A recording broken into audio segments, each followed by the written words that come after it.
Goedenavond allemaal. Ik kreeg hier al een melding dat er iets mis is met YouTube, maar dat lossen we naderhand wel op. Geen probleem. Ik hoop dat op Facebook wel alles in orde is. Moest dat niet zo zijn, dan hoop ik een berichtje te krijgen. We zullen zo dadelijk wel merken. De gast van vandaag is met Healy, brand ambassador van Boann Distillery en ook wel zeer begaan met Ierse whisky in het algemeen. Hij heeft onder andere het beer over de pagina Potstilled zeker te volgen. Dus ik ga hem alvast welkom heten. Ik hoop dat ik hier zo dadelijk al... voilà, het is in orde. Ik zie al de eerste meldingen binnenkomen. Dus, hi Matt. Hi, how's it going? How are you doing? Good evening. I'm fine. I hope you are too. Oh, It's absolutely. Crazy times. A little bit. Usually we would do these videos in the distillery. So at the moment you're seeing a lovely corner of my apartment here in Dublin. It's a nice apartment, and you have some whiskeys in the back, so I think it's fine. Yeah, not too bad. You're not at work at this moment? You're not allowed to go to work, or? No, so Ireland was in lockdown for quite a while. So we basically had a travel restriction, and non-essential workers had to work from home. So the distillers are still working in the distillery, and the rest of the team is pretty much working from home remotely. Okay. But the distillery is up and running. Yeah, so pretty much every distillery in Ireland is currently producing, just people aren't allowed to visit, if that makes sense. Okay, and traveling is not part of the job at this moment? No, I had a whole year of traveling scheduled, and that has all been cancelled until 2021. So that's I had. I was actually traveling in the United States and Italy at the start of this year. So I went to 2 hotbeds of COVID, just before coming home and getting locked down. So that was I suppose lucky I got out quite quickly. Yeah. So yeah. But you mentioned traveling in 2021. So no traveling at all in this year. No, everything up to this point has been cancelled. So I would have had between January and right now, I would have been in. So I made it to Italy, I made it to the United States, and then I would have had Germany, Netherlands, UK, Singapore, Japan, Australia, and then US again. And that would have been, hey, Shilton, what's going on? There he is again. He's the biggest fan. But Shilton loves his Belgian beers, so no doubt he's following along. But yes, so I would have seen both kind of north and south of the world at this point, and it's just everything's cancelled at the moment. So I don't think I'll be traveling this year, unfortunately. I'm not sure if you know, but Belfast Whiskey Week, is that also cancelled? No, Belfast Whiskey Week is a virtual whiskey festival. So it will be virtual. Okay. Yeah, so that's actually kind of cool. So we're involved in Belfast Whiskey Week, and so initially Belfast Whiskey Week took place in Belfast itself in Northern Ireland, but this year the organisers have made it an online whiskey festival. So we're doing basically they have these beautiful boxes that it would have had each tasting is set up that if you sign up to the tasting, you get this box if it's 3, 6, or 9 whiskeys in it, and then you join us for exactly like this. That we would have, so we will sit down with you and taste you through a number of the whiskeys. Okay, cool. And you have to choose in advance which distillery you want to try out. Yes, exactly. So if you look up Belfast Whiskey Week Eventbrite, they have all of the different tickets you can look up. Excuse me. For us, it's quite exciting because we have actually a lot of the whiskeys you see here on the wall, as well as some experimental whiskeys that we'll be showcasing. They're basically just cask samples that are aged in non-oak. Excuse me. So they would be aged in mulberry, wild cherry, and chestnut. Okay. So showcasing what those woods do to different whiskeys. So it's kind of an exploration through our existing portfolio, some new parts of the portfolio, and then some of the experimental warehouse barrels we have. as well. Yeah. I'm one of the fortunate guys in Belgium who was able to try some of the stuff from Boann Distillery. Like I mentioned before the show, I'm a big fan of the Imperial Stout finish. It's great, but the other ones are great as well, and very affordable. The prices are really, really, really good.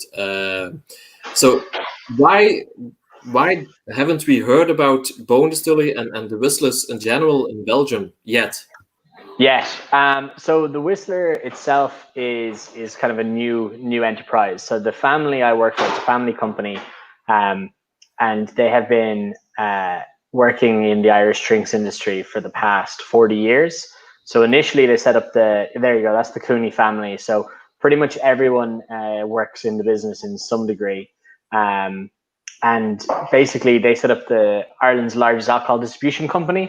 And then they sold that in about 2008, 2009, and moved into production supply. So we currently make beer, cider, whiskey, gin, and cream liqueurs in 4 different production sites. But the Whistler itself hasn't actually been in Belgium. As I said, you're lucky enough to try the kind of advanced samples we sent. So we've been looking to partner with somebody in Belgium for the last number of years, but we haven't been able to kind of find somebody that we were kind of happy to settle down with, because as a new company, we're expanding very quickly and we want to have somebody to work with us on the ground who kind of reflects those values. Yeah. And thankfully, as you see there, jumping in, Young Charlie approached us recently, and our two companies have very similar values, and we thought that was somebody we could work with. So now we'll be coming in for the first time. So we're excited. I'm looking forward. I actually have family in Brussels. I've never been to visit. They come over to Ireland all the time, but it's almost been of ease. They come to see me. So we've a nice Irish, Flemish, Belgian family. Okay. And you've never been to Belgium before? Not yet. Of the multitudes of different countries I've traveled to, I haven't been to Belgium yet, which is a sin, having family in Belgium. Yeah, because we have a lot to see actually, and a lot of beer distilleries, breweries actually. Yeah. Whenever you come over, don't forget the beers. Don't worry, I'm a huge Sour beer, Lambic, Goza fan. So. Whoa, another one. Yeah, Shilton and myself have a similar palate for the beer. Like I really like Goose. Yeah, well, that's funny because when I go to the Netherlands, there's the first thing I look for is the beers that make it across the border. But they have a kind of I think a sweeter tooth in the Netherlands than in Belgium. Yeah. So in Ireland, we don't get many sour beers or Lambics or Goza, but the ones we do are much heavier than in the Netherlands, as far as I can tell. So I'm excited to try them at the source. You have to do that. Okay, back to whiskey. Yeah. Don't mention the beers. So it's the Clooney family who are owners, but they don't do the distilling, of course. It's Michael Walsh. Yes. And Michael. Yeah, fire ahead. Yeah, Michael was at the moment he became head distiller. He was one of the youngest head distillers in the world of an island, if I'm right. Yeah, so he was formerly the head distiller in Dingle Distillery. So he holds the title for world's best gin, and amongst multitudes of awards for the Dingle whiskey itself. So he worked with them for. Yes, I am clearly missing out. So we were able to coax him away from his hometown of Dingle, which is actually the most westerly town in Europe. And he came to join us. So at one point he was the world's youngest head distiller, but at the moment I think he's the youngest distiller in Ireland. So he works basically in our distillery now, and it's been a fun project for him. The scale is entirely different. Dingle is a very craft boutique distillery, and Boann Distillery has quite a large capacity output. And very few distillers in their career get to commission and open a new distillery, and we joke that Michael now has got to do it twice. That's so the Cooney family work in all aspects of the business except the physical distillation. So Pat, the father, is our CEO, and Sally Ann, the eldest, she works in production and marketing. Peter, her brother, is the director of exports. James is our financial controller. Patrick does our on-premise in Ireland, and then Celestine is kind of a consultant for the company. And then we also have two distillery dogs at the moment as well. Most distilleries have cats. We have dogs. So they're part of the family too. The distillery has just opened, if I'm right, 2019. Yes. So the distillery was under construction since 2016. But first distillation, there you go, looking beautiful. And the first distillation was on December 15th last year in 2019. So it's quite a new process. There you go. That's literally on the first night of distillation. That was funny because we were all in the business. We were all in the distillery at that point, and we were there. I think we stayed like 3 or 4 extra hours to watch the first distillate come off the stills. Yeah, and I think it got to like 9 p.m. and the team said to me, they're like, "Look, Matt, you go home. This isn't coming off the still. Like, there's something wrong. We think, there's probably going to be 4 more hours before there's any distillate comes off the stills. Just go home. We'll let you know." I left, and about 15 minutes later, I started getting phone calls that the first distillate had come off the stills. I was getting all these photographs and everything. So, and you returned? No, I didn't. It was too far down the road at that point. So, it was unfortunate because it would have been on the motorway. So the next turnoff was probably 40 minutes down the road. But it was funny, but a great evening overall. But yeah, so we just started distilling in 2019. But what we've been doing is we've been working with different distilleries around Ireland for the last 5 years, 6 years now, purchasing stocks at young levels and in some cases older levels. And then we basically take them to our warehouses, and we have our own barrel program in the warehouses. So we either further mature them or we finish them in different ways, or our own blends. And one of the things is, because it's a source brand and a lot of distilleries in Ireland are sourcing, just because of how quickly the explosion of distilleries is happening. One of our biggest points is we never want the liquids in the bottles to taste like anything. It would be a failure for us if you picked up a bottle of, one brand over here, but it was €40, and you picked up ours and it was €90, and they tasted exactly the same. Yeah. So we work very hard, whether it's our blending or our finishing or our maturation, to completely differentiate what the flavor is like, and then particularly the blends. We try to blend as many distillery stocks as possible to try to make sure that other people can't copy us, basically, or accidentally make the same whiskies. And that's very important to us. Okay. Matt, we have our first question. It's a very good one. Mark asks, where does the name of distillery come from? Location? Yes, so that's a very good question, and people don't always catch on to that. So we're in a town just north of Dublin called Drogheda, which is kind of difficult to say, but it's a very historic valley called the Boyne Valley, and the Boyne Valley is kind of the old seat of the High Kings of Ireland.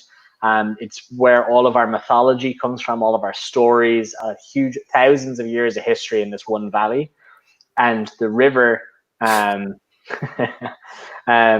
The river in the valley is called the Boyne River, and in so we're a Celtic country, and in our Celtic gods, in mythology, the goddess of fertility was also the goddess of this river, and her name was Boann. So we named the distillery after the goddess of the river and goddess of fertility. Okay, so crafted in, actually, this says it all.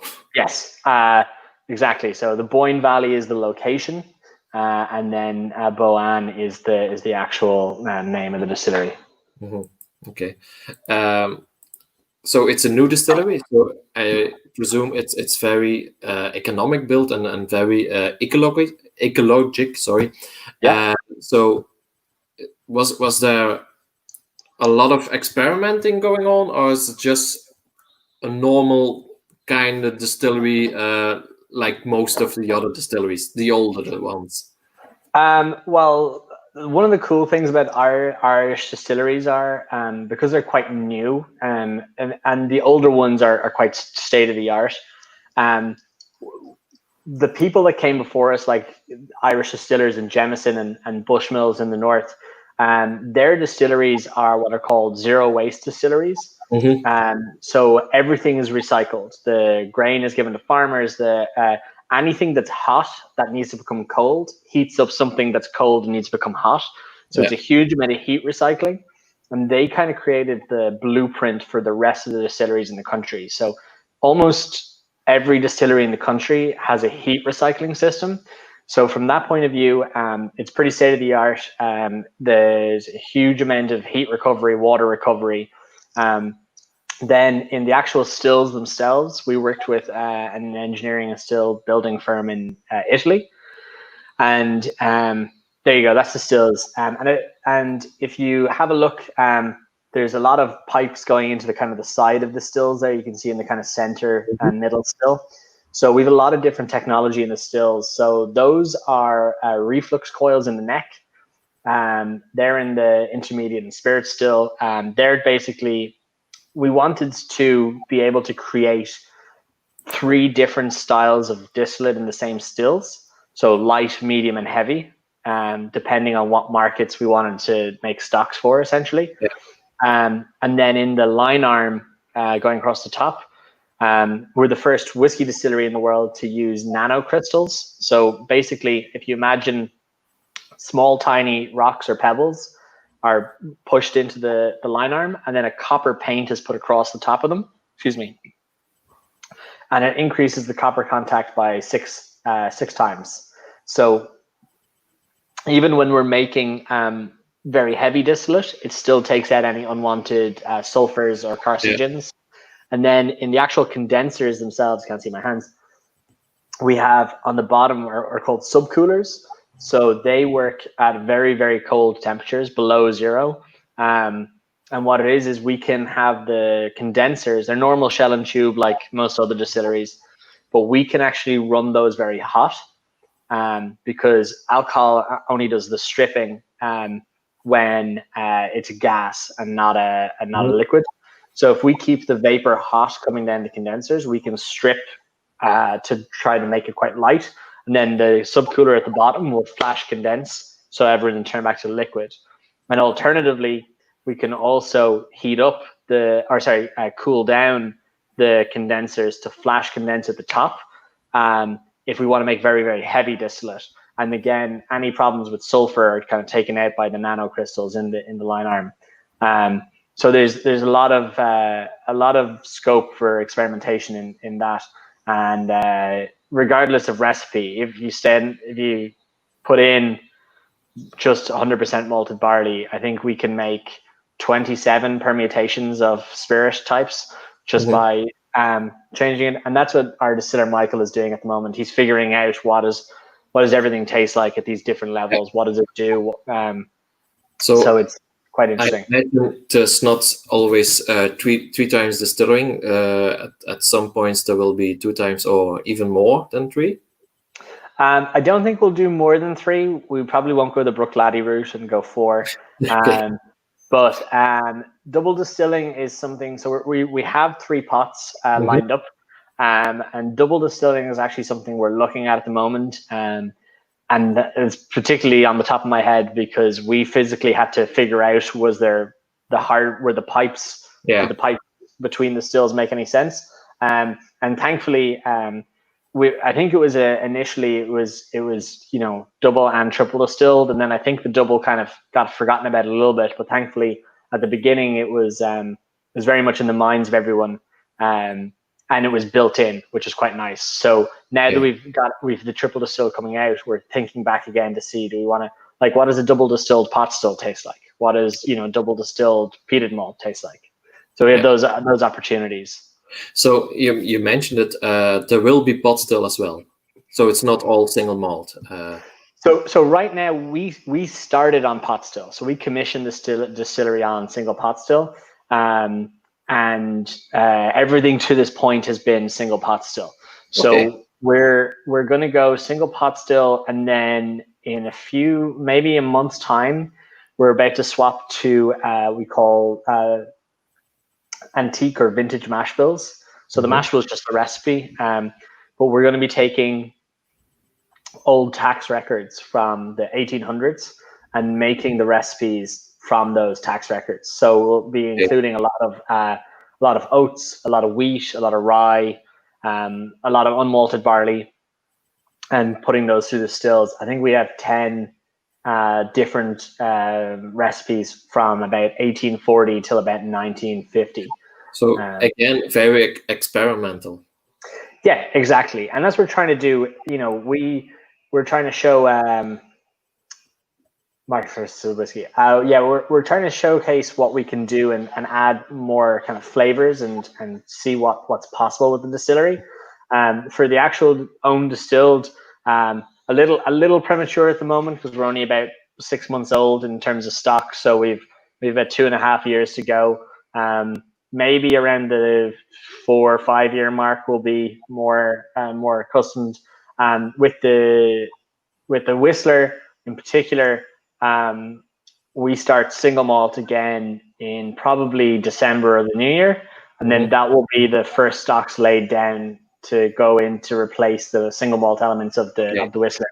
But the grain, we don't have grain stills or column stills, so the grain will always be sourced. Okay, but if I'm right, there will not be a 3-year-old Potstilled or single malt. Not from us that at the moment. If it's super good, maybe. Don't say no, but probably not. Yeah, exactly. That's the plan. We do have some products that have some of the elements in it. So, one of the products we have is a Whistler Irish cream liqueur, and that has the Boann Distillery new make single pot still in it. So we wanted to have a high pot still content to give that flavor, and have something with the actual spirit from the distillery in it. So that has it in a blend of cream. So it's not exactly on its own, but apart from that, you're going to be waiting a couple of years. Yeah. Talking about whiskey, and of course afterwards, it's the maturation. Yeah. So the warehouse, is it at the distillery itself or somewhere else? We are in the process of building a number of warehouses at the distillery. But the actual warehousing at the moment is at our bottling facility, which is our sister company in the center of Ireland in a place called Tipperary. So they produce our cream and are also the bottling for our whiskies. And the distillery is only quite new, but our cream facility has been producing since 1993. So they know their way around the barrels. So what we do is we fill our barrels in Drogheda in the distillery, and then basically they go to maturation Tipperary at the moment while our warehouses are being built, essentially. And then once they're built, everything will move. I know you can share your screen with us. Can you show us what is in store for us very soon? Sure. Let me just find the kind of beginning of this for you now. So I tried, and my wife tried it as well. The Whistler, the Irish honey, is the very best she ever had. That's good to hear. So this is, let me find, we've fly through these here just to get you to the honey. So the honey, which is actually sitting behind me, this is quite cool. This is one of the new products. So everything you're going to see up here now in a moment is going to be in the I suppose the coming to Belgium now soon. But this is quite cool for us because it's a collaboration between our distillery and also the mother of the family, Marie, is our head beekeeper. So I mentioned earlier that we produce cider. We're the second largest cider producer in Ireland. We have about 40,000 apple trees and about 4 million bees in 2 orchards. So we produce a lot of honey.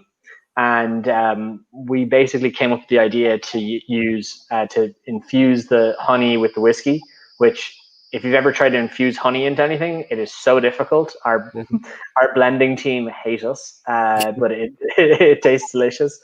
For me, it's quite interesting because I've got the honey here, and you actually see there's only a tiny amount left in it.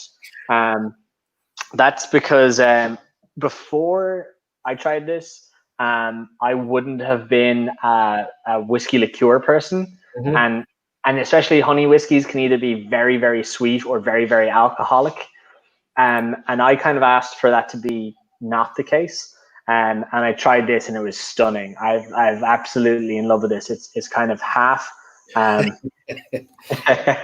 Yes, good point, Mike.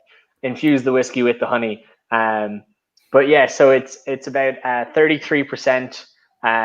It's a balance between the honey sweetness and the whiskey, and in this it has a little bit of bourbon cask and some Oloroso sherry cask just to kind of meet the flavors.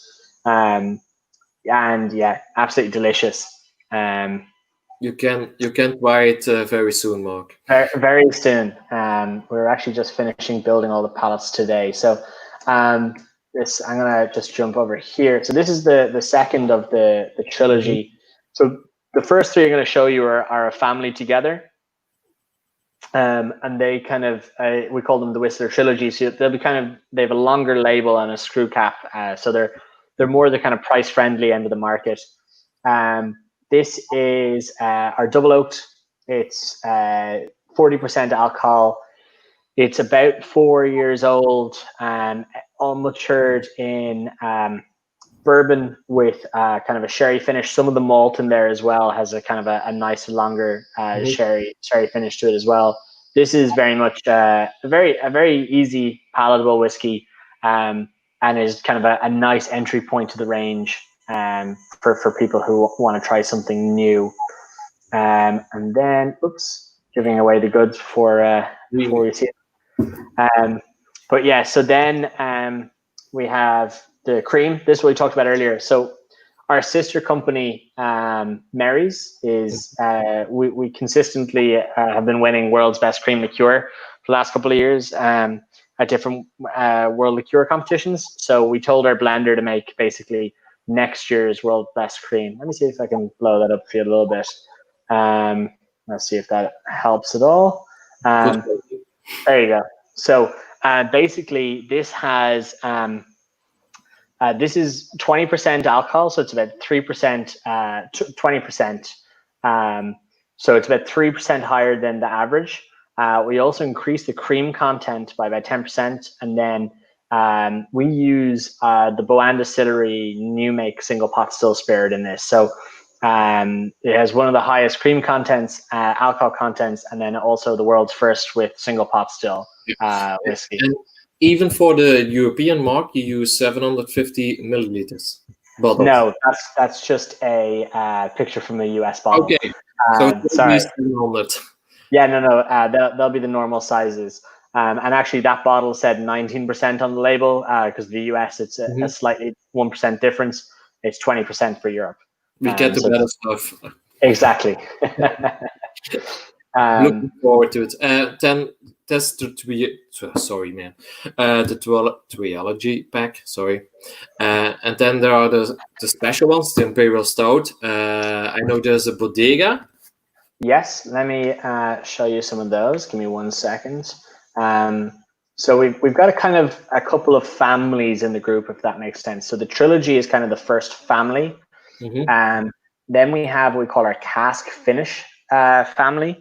So this is a blended whiskey. It's high malt content. So it's about 35% malt whiskey, 65% grain.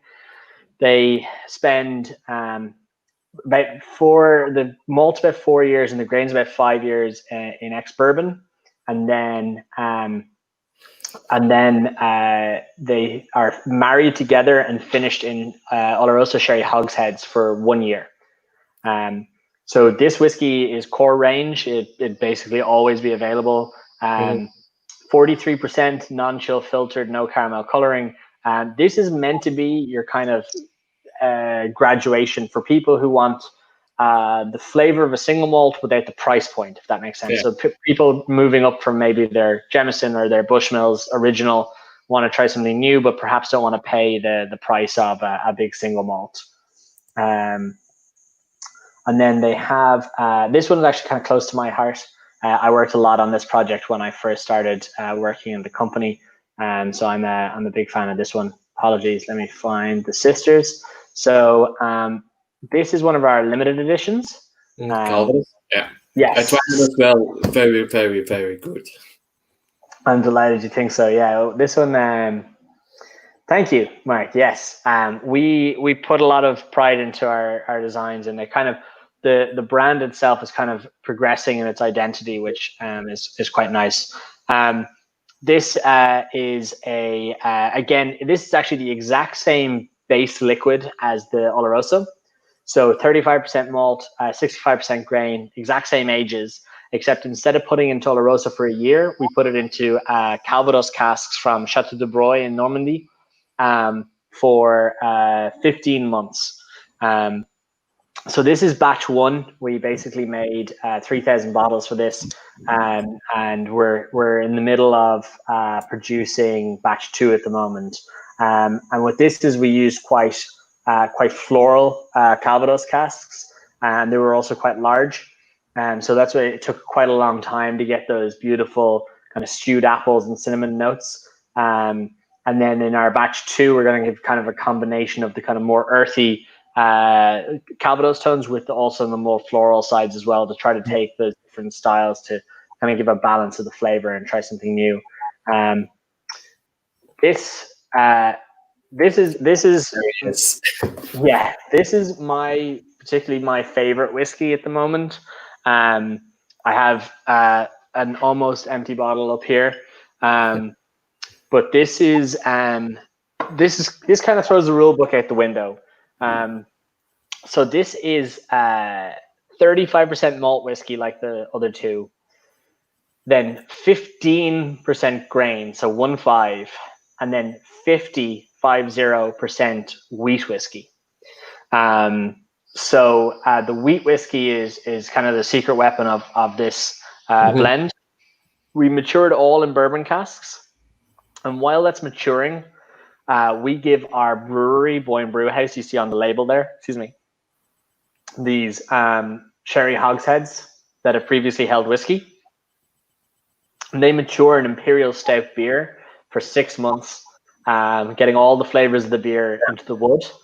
We then empty the beer and we take the barrels back and we fill it up with our blend, and it finishes for 6 months. Again, 43% non-chill filter, no caramel. This is probably the most different of the range. It's we call it Ireland's only dry whiskey. This picks up so much flavor from the imperial stout, a little bit of the sherry, and then a lot of the wheat whiskey as well, all tied together for this very dry mouth coating. It's almost like a big kind of oatmeal head on it, from if you imagine like an oatmeal stout. It is probably our fastest seller right now. I can imagine that. I compared it with 2 other distilleries from Ireland. I will not mention them. And for me, this came out as the very, very, very best. The other ones are great, but this one is completely different and way more stouty. Yeah, exactly. And it's funny because as I said, it's probably Ireland. It's probably Ireland's, as I said, only dry whiskey. Irish whiskey tends to have a sweet note going through. So this one's funny because it can surprise a lot of people, kind of how dry a mouthfeel it is. So it's good to always kind of have a sip first, but it's absolutely hands down. It's between this and the honey right now are the 2 bottles I can't keep stocked on my shelf. So I'm pretty happy about that. So let me show you. will this be available all the time, or is it? No, this is a limited edition item. So the Calvados and the Imperial Stout are limited editions. We have okay stocks. We're probably in the last like quarter or fifth of the stocks. So we're running low-ish, but not emergency low yet. If you talk about limited, it's about 9,000 bottles or more. No, it was 3,000 bottles. 3,000. Okay. Yeah. We have to buy. We have to buy them all now. Yes, Just exactly. Yeah. But yeah, so we produce it once a year. So at the moment, we have the beer maturing in the cask for batch 2, essentially. So then, let me see what we have then here. Yeah, so the bodega is this is the new one. So if anyone watching that knows the kind of Whistler portfolio, this is very new. This hasn't released in any market yet. So actually, Belgium will be one of the first places to get this whiskey. This is our bodega cask single malt. So this is a 5-year-old single malt that has been 100% matured in Oloroso sherry butts. So a lot of the whiskeys we have sherry influence would be from hogsheads. But for this one, for the longer maturations, we went with butts. Named bodega, named after the actual bodegas in Jerez where the sherry is matured. And if you see the actual kind of curves on the label there, that's kind of the vaulted ceilings of the bodegas themselves. So it's kind of stylized. This one's very cool. 46% non-chill filtered. 46 is the lowest we can take triple distilled malt whiskey without chill filtration. 43 for a blend. But there's a nice color there. As I said, no caramel, so that's a beautiful tone to it. This is good. It has lovely kind of earthy leatheriness to it as well, with the dried fruits and a little bit of the kind of a warmth and a sweetness to it as well from the sherry, which is quite good.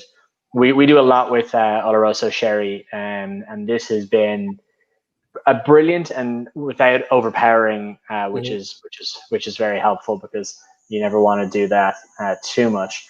And then I suppose let me share with you one other screen, which will be kind of helpful. I don't want to take up all of this like it's a school presentation. No, but you're doing fine. It's I was mentioning before to the viewers, you're the first one who knows what StreamYard is and how it works, because you do a lot of presentation yourself. So it's quite happy. And this I was waiting for. Yes. So I'll actually show you. This bottle is probably what held up. You should have had whiskey in Belgium already. Yeah, I ordered a lot of whistlers, and Johan told me you will get them as one of the first, but you have to wait. Yes. So this bottle actually only got bottled today for the very first time. So if you have a look, this is my cask sample, and that's 46%. So that's how dark it is. And that's actually what's in my glass right now. So it's 46%. If it says 750 on that label, that's just because it's for the US. This example is just a US label. I picked the wrong one. The joke of the name being, a play on the term "P.S. I love you." So with our labels, I mentioned earlier that they're kind of progressing in their the packaging, and this has, in the background, you can see behind the PX is actually a hand holding a heart. So let me see if I can zoom that in for you there. Trying to play a little bit on more of the details and more kind of artistic, if that makes sense. We have a fantastic design team that we work with. And again, all of our whiskeys are, you see here at the bottom, a natural color and non-chill filtered. So everything except the double oaked, which is the kind of entry level I showed you at the beginning, all whistlers are that non-chill filtered, no caramel. My wife saw this bottle she didn't taste it, and she was telling me, you have to order that one. You have to order that one. Well, she's a big fan of the movie. Good. Well, let me share with you one last screen, because this is pretty much the first bottle. off the bottling line, and that was today. That's my boss's bottle there now. So you can kind of see the rose gold foil on it as well. And also we changed the top. So with some of the other bottles, I don't know if you can see on my screen here that we used to have this. With the cast finish series, we have this tin cap here, and it's good for sealing the bottles, but it doesn't show off the cork. So the cork itself has musical notes, and so you can see it there. So it actually has musical notes playing on the whistler. Everything kind of has a musical theme, and that we've now changed that kind of banderole style, or a tax strip style to showcase the cork a little bit more, and that's for the Bodega 5 and the PX. And then they're kind of the cores. Will be launching a single grain later in the year. So Marsala cast single grain, but it's all avenues, as I said, for more experimentation to cast as well. She's a bit late, but we will forgive her. That's okay. But I think the one thing I actually forgot to mention at the beginning was why we're called the Whistler as a whiskey brand. The family photo you showed earlier, the father and James, there you go. So that's just the children. So James standing in the very back there, and their father Pat are basically avid and kind of champion whistlers. So throughout the distillery, every day you'll hear whistling throughout the distillery, and also anytime they have guests or kind of parties, they will do renditions of kind of traditional Irish songs, or Andrea Bocelli or Pavarotti. And James has quite a high whistling register, and Pat has quite a low whistling register, and they can do duets. So we have a lot of fun with that. So the brand story says that it's whistled into life one New Year's Eve, and that's quite true. They were in their family garden on kind of New Year's morning, whistling as they're known to do, and someone basically came up with said you should call the brand the Whistler, and it stuck. So it's quite a cool brand, and also we have quite a musical theme. I don't know if you can see behind this glass a lot of musical notes on our glassware as well. Trying to just give you a little background of it there. So everything we do has kind of a musical element to it somewhere. Okay. One thing I always notice when I'm in Dublin, mostly I'm in Dublin, or in other parts of the country, the Irish are very proud of being Irish, proud of their history. Of course, there has been something going on in the old days, but and what I noticed in the distilleries, all the distilleries, the new distilleries, the old one, of course, but also the new distilleries, they always keep that alive. Yeah. You want to have the history. It's present. Yes, exactly. And that's something that we try to work towards, and people find different ways of doing it. Most distilleries in the country take pride in using pretty much only Irish barley at the moment, and a lot of that is because the farms are like literally the photographs you had of our distillery earlier are from outside looking in, but if you're inside looking out, it's just barley fields outside our distillery door. So it's let me see actually if you give me 10 seconds, I might have a picture for you. But the actual distillery sits literally in barley fields. I found it for you here now. That was quick. I didn't think I'd be able to do that.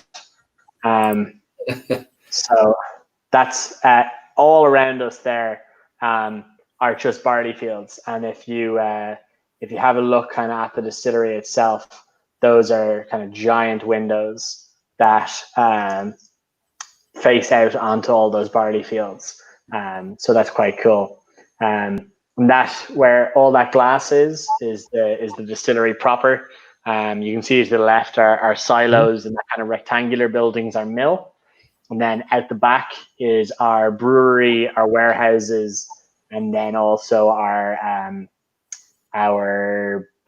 shed for filling barrels. So there isn't a visitor center at this point? Not at this point, no. The distillery, as I said, started in 2016 and took pretty much 4 years to get operational. So the focus, there's plans for a visitor center, but the plans were get the distillery working first, visitor center second. So it's now that we're in production, the plans for the visitor center are kind of moving along faster.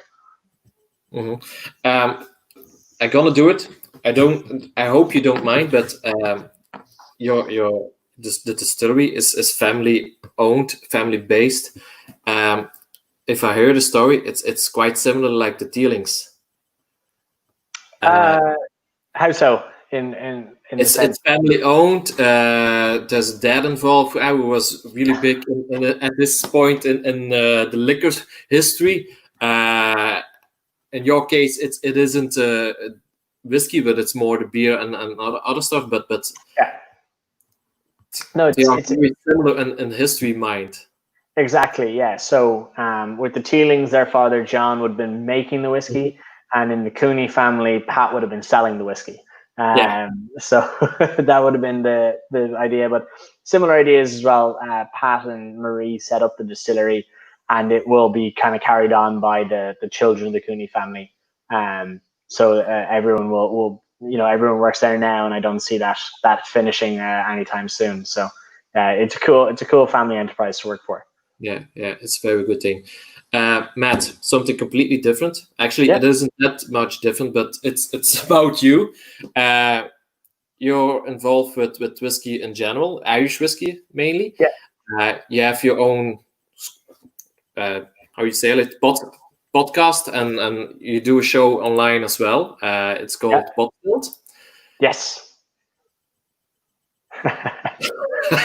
Okay. Okay. That was that. That's all right. I'll answer that in a second if you want. Yeah. No, but about Potstilled, you're very involved with Irish whiskey in general. You're a big fan. You talk a lot about whiskey, Irish history, Irish people, and of course all the other brands. Is it like a hobby, or is it more like you want to make Irish whiskey known in the world, not only in Ireland? Yeah, so Potstilled is my website, and I have I'm on Facebook, and then the podcast Potstilled Radio, and then a weekly segment called Potstilled Live.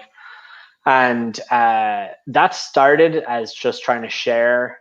I didn't work in the industry when I started that. I was just trying to share with the world how cool Irish whiskey is. I think whiskey in general is super cool because I kind of accidentally found it.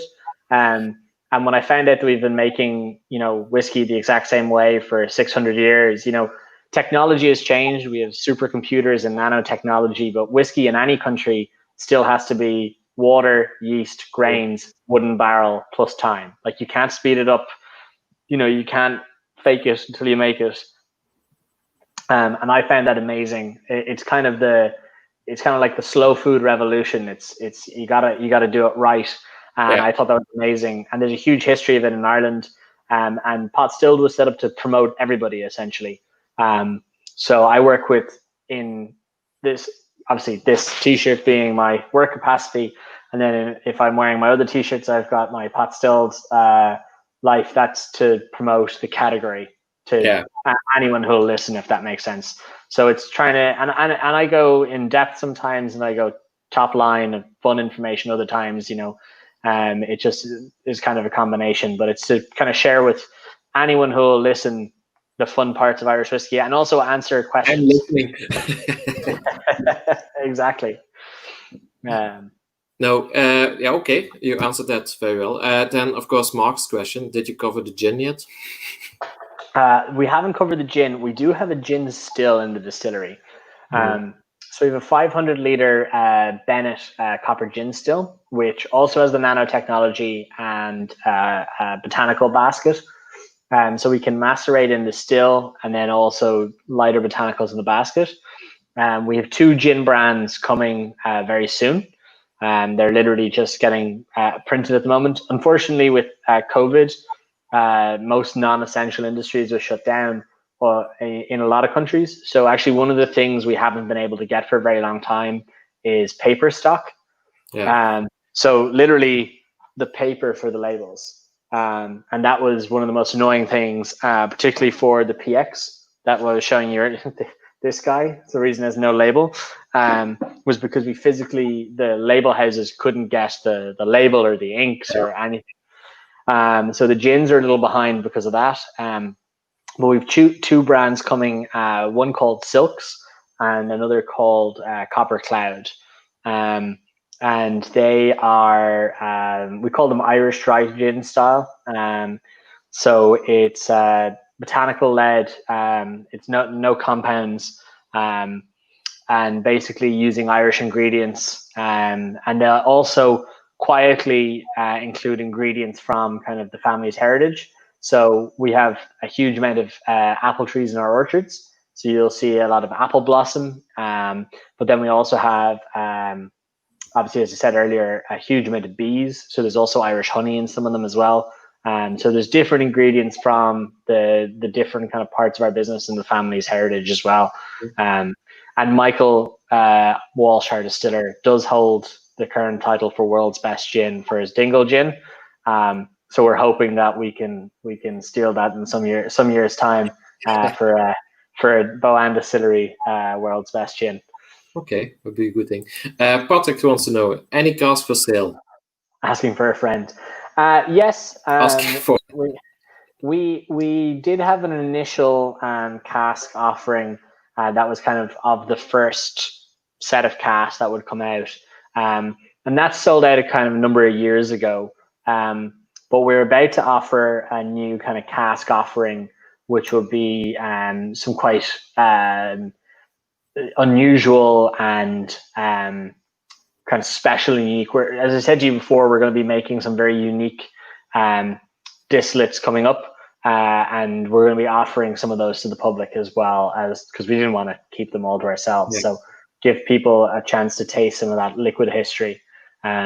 So right now, if you go on the website, you won't see pretty much anything on the casks, just because we're restructuring it. But in the next maybe 2 months, you'll see all of the information online for casks. Yeah. So they have to check the website every day. Yes. Matt, what's the reason why the Irish whiskey industry is growing at this point? In your point of view, of course. In my point of view, well, Irish whiskey used to be the largest whiskey style in the world. So people at least used to love the Irish style of whiskey. So we're growing from a kind of collapsed industry, so a very small base.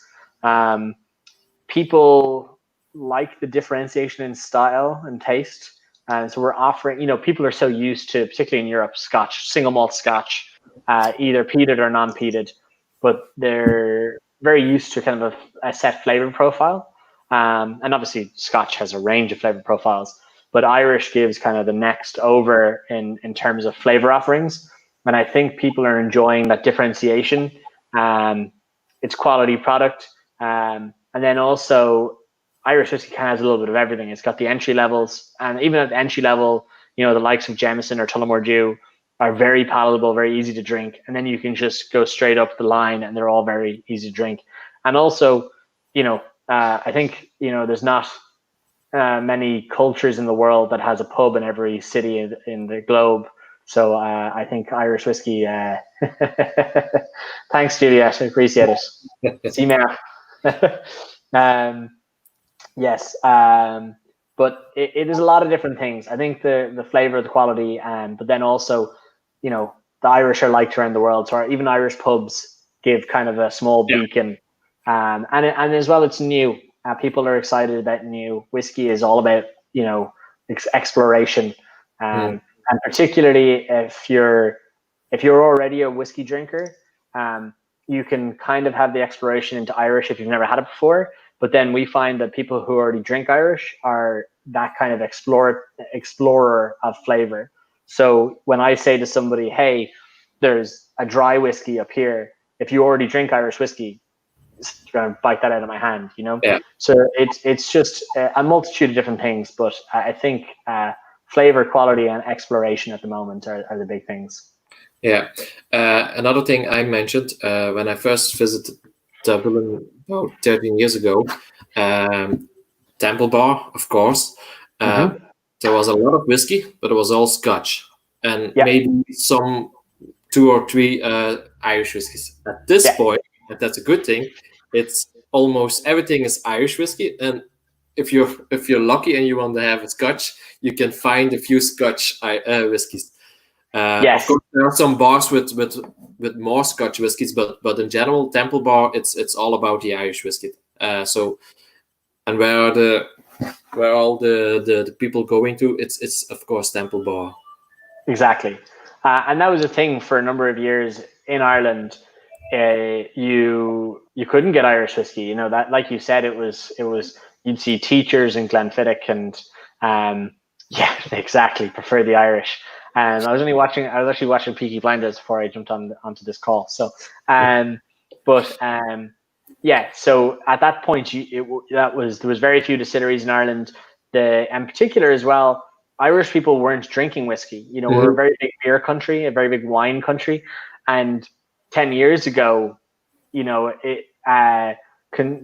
consumers in Ireland and consumers in the United States and across the world, whiskey was very much your grandfather's drink. It wasn't cool. It wasn't what young people wanted to drink. And then maybe about 5 years ago, consumer habits changed and younger people started drinking whiskey. And when that happened, new distilleries started coming online and you saw the Scotch level start to go down in the bars and the Irish whiskey level start to go up. And that's great as well for tourists, because if I went to Scotland and only saw Irish whiskey, I'd be very confused. yeah.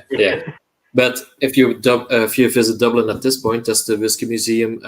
You have Dingle Bar. You have Teeling. Dublin Liberties is there. What's more? Rue and Go is over there at this point. Pierce Lyons. Pierce Lyons. Then half an hour away, it's Glendalough and you. Yeah. So opposite directions. Yeah. Yeah. Okay, but no, it's right. Anyway, you go. You're going to a whiskey distillery at this point. So a few years ago, it was about 1 hour drive from Dublin to go to one distillery, and I think it would be Kilbeggan. Kilbeggan's the nearest from Dublin. So that's really nice. If you're a tourist and you want to know about whiskey, you can visit Dublin, and you have all those distilleries very easy to go to. Exactly. But is the Irish government involved in all of that? To a degree. The distilleries, the boom in distilling has been very privately led. The Irish government has had a very funny relationship with alcohol throughout the years. We were, a very heavily Catholic country until kind of the 1990s. We have the second highest alcohol duty rates in Europe. So Irish whiskey is, we always joke that we can make the whiskey here, ship it to the United Kingdom, buy it in the United Kingdom and ship it back for less than it costs here. Just because our taxes are so high. So the Irish government, I think, likes that we have employment and it's a very popular industry. I think they just don't like particularly that it's alcohol. But they get taxes. So, I mean, yin and yang. Okay. But there's been, the government has given assistance in terms of grants and funding to different distilleries, but the main driver has been very much the growth in Irish whiskey. It's not the government saying we'll give you extra money to build a distillery. It's just helping in employment and grants and whatnot. You were saying, of course, there's a lot of tourism. Then people are working very hard to get Irish whiskey better known. But is Potstilled on its own, One of the reasons why Irish whiskey is booming again? Yes and no. Potstill is kind of like our ace in the hole. It's our secret weapon, because even in the 1800s into the 1900s, we were producing, like we just found a tax record in Ireland that in 1850, 1% of whiskey production in Ireland was single malt and 99% was single pot still. So we've always produced it, and it's what the market was built on. But when the markets collapsed, everything went to blended whiskey. And then in the kind of 80s, late 80s, we started seeing single malt production in Ireland. And at the time, that made sense because we're in a world that doesn't know anything about Irish whiskey in 1990, but they know Scotch, they know single malt, they know the category. And at the moment, Redbreast from Irish Distillers is the largest single pot still brand in the world, but from a small base. But almost every single, so there's 31 distilleries in Ireland at the moment producing whiskey, or whiskey spirit, and almost all of them are producing single pot still. Yeah. And I think it'll be in years to come, it's what's going to separate us from Scotch whiskey. And that, you know, because people will pick up a Scotch and an Irish single malt, and you can make your own opinions on what you think the taste, but with different, it's entirely different. And that's what I think will separate us. And as I said earlier, Irish whiskey is getting a bit more popular because the taste, the flavor is different. Single pot still is even more different again, and it's giving people something different to be able to taste. And I think shows like for example, Peaky Blinders help branding it, because people see one of the actors drinking it. It's really good advertisement. Yeah, it is actually. There he is again. Exactly. And that's thing, and that kind of stuff works around the world. You know, Japan had the exact same thing before Japanese whiskey became scarce. They had their own version of the show, kind of like Mad Men, where everyone in the show basically drank Suntory whiskey, and suddenly whiskey became shit hot cool in Japan.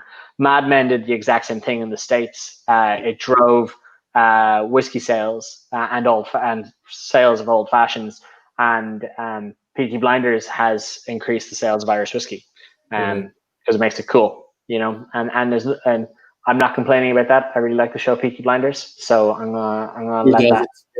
Yeah, exactly. Matt, your favorite whistler, you mentioned it, is this Imperial Stout. But what's your favorite Irish whiskey in general? Ooh, Irish whiskey in general. You're allowed to say something different than the whistler. Yeah, well, I'm going to just say right now, I'm not going to count anything we make, because I think that'll be a little unfair to include that and it'd be bias. If I say a nice thing, it's bias, and if I say a bad thing, I'll get fired. You're right. Outside of that, there's some cool. We just saw our first blended malts come ever in Ireland. So there's a Pierce Lyons blended malt called the Marriage of Malt. That's pretty spectacular. And then Kilbeggan Distillery released it's called Kilbeggan Rye, but it's because there's a lot of laws around what can be called single pot still, but they were only made in 2014. So the Kilbeggan Rye was a pot still, and now can't be called it. And that's pretty stellar. Excuse me. Exactly. And then down in the south, Clonakilty Distillery have some great blended whiskies with we call them Neoc barrels, and they're kind of called New Era of Oak, so NEOC, and they're kind of like the Gin Swan STR casks. So they're French red wine casks that are shaved and toasted and kind of conditioned in particular ways, and they produce very kind of fruity wood finishes. And the guys in Clonakilty Distillery have what actually right now is world's best blended Irish whiskey in the Neoc casks, and that has an absolutely amazing kind of like creamy red raspberry note to it, with a little bit of floral, just from those reconditioned wine casks, and those be.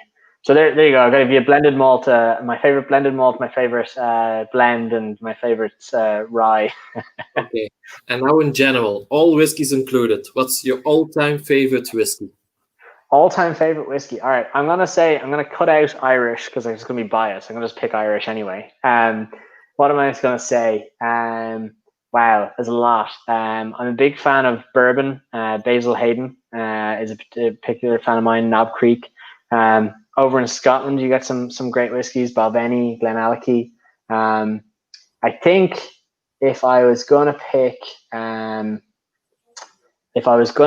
one from the States, maybe one of the ryes. I'm a big rye fan. I'm thinking maybe. You put me on the spot.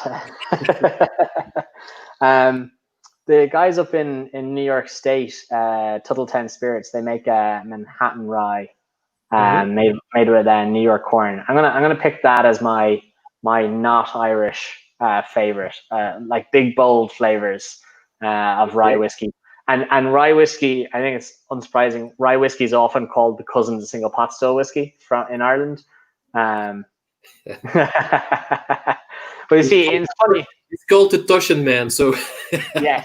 Well, you see, it's funny with Akatoshin because when we make explanations in Ireland about triple distilled and double distilled, we always say Cooley is an example of a distillery in Ireland that's not triple distilled, and then we always talk about Akatoshin being the example of in Scotland of being triple distilled. So it's nice to see some of our cousins in Scotland picking up some of the Irish traditions.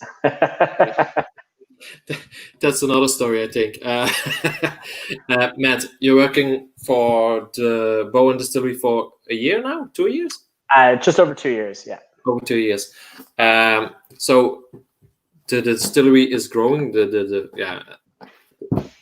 What do you think will happen with the Whistler or Boann Distillery within 10 years? We'll have a lot more access to whiskey. But yeah, we've just kind of launched big time in the US this year and also Australia. So we're looking at quite a number of cases in the US this year, as well as Australia, and a bit in Japan as well. So hopefully, one of my big goals is to have a much bigger presence in kind of continental Europe and also Russia. So 10 years time, I'm hoping to have Whistler, not the, I'll keep it, tame, not the biggest Irish whiskey brand, but I'd like to be more household well known, even by non-whiskey drinkers, to have kind of a brand recognition around Europe for the Whistler would be what I'm hoping for. That's what we're aiming towards to get. I think that can happen. It's a really good brand. The whiskies are good, and their prices are very good. So I appreciate it. Yeah. Patrick says maybe you'll finally come to Belgium. Well, I was meant to come to Belgium before second COVID hit. That was the plan. It was whiskeys were going to land, and then I was going to come after the whiskeys. But I obviously that's not going to happen right now. Let's make a deal. Whenever you come to Belgium, let's make sure you come to visit St. Mac, and I promise you, I will have a lot of beers. Chilton can say we always do that. So, and you bring some whiskeys with you, or I can. So let's make it a good deal. You even can sleep here. I'll take you up on that offer. Just I'm sure Joan won't keep me away. Yeah. Matt, we're at the end of the show. So Irish whiskey is booming, that's for sure. That's a good thing. Juliet is coming through. You're welcome as well. You have to share a bet. I only have one bet. I'll take the floor, Juliet. You're fine. Okay. I have a small dog, so just so you know. No, Matt. Thank you very much for being here. it was a pleasure to have you. And it was a pleasure to talk with somebody who's living in Dublin, because my best friend lives in Dublin as well, and I haven't seen him for a few months now. So it feels like a bit like coming home. So good. that. We end this show, and I will give you the last word, so you can say hi to the viewers and say whatever you want to say. If you want to say something about me, let's make sure it's a good thing. Otherwise, I will skip you, and then we meet up in the back. Okay? Okay, perfect. So for the viewers, just one more thing to mention. I think you know him as well.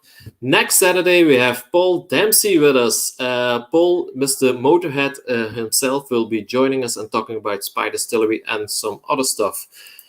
I just figured out he was some kind of roadie in his past life, so I'm very curious about that. You know Paul? Huh? Matt, you know Paul?